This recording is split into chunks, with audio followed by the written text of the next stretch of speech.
Hello, Chris here. Today I want to talk about choice.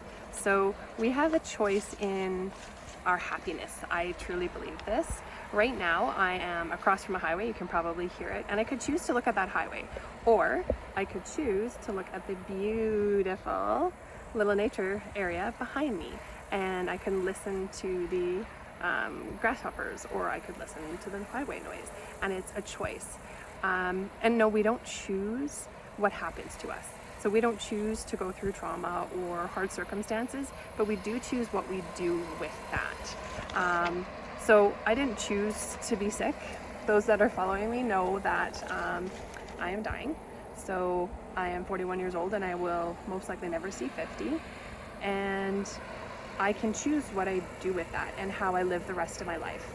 And I have chosen to stop doing so much research and all of those things, and just to be happy and to find my bliss and my joy every day.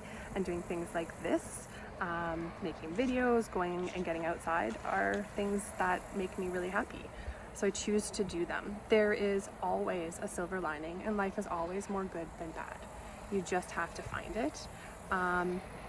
My partner, Christy, she doesn't choose to love me. I think we just fall in love with who we fall in love with. But she does choose to do things like massage me, and she chooses to tell me that I'm beautiful. And I choose to make food for her and put little pictures and notes in her lunch. We make choices every day to love each other and to take care of each other.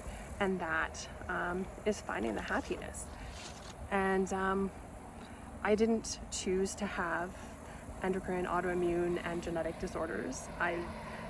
That's just the way things worked out. But I do choose to manage my health in a way that gives me as much time and as much freedom and as much joy as possible. When I was 17, my brother committed suicide and I found his body. And I didn't make the choice for that to happen to me or to him. But every day I did choose to not commit suicide myself. When I was that age, every day I would go to the train station, and I would choose to walk on the other side of the platform because I was scared of what would happen if I was on the same side as the oncoming train. Because I was depressed at the same time as my brother was depressed, and I made that choice not to do that. And after my brother passed, I made the choice to use his death to help others. How much do we hold ourselves and others accountable? Are we born as different types of people? Are there people where when an event happens, they are unable to cope with that? Or is there choice in there? I honestly don't know. Some people are a little bit more resilient than others, and I don't know how much of that is choice and how much of that is just how we are as people. People are always asking me how I can be so positive in the face of my chronic pain and exhaustion and knowing that I am going to die before I'm 50. Is there some sort of recipe? And unfortunately there is not.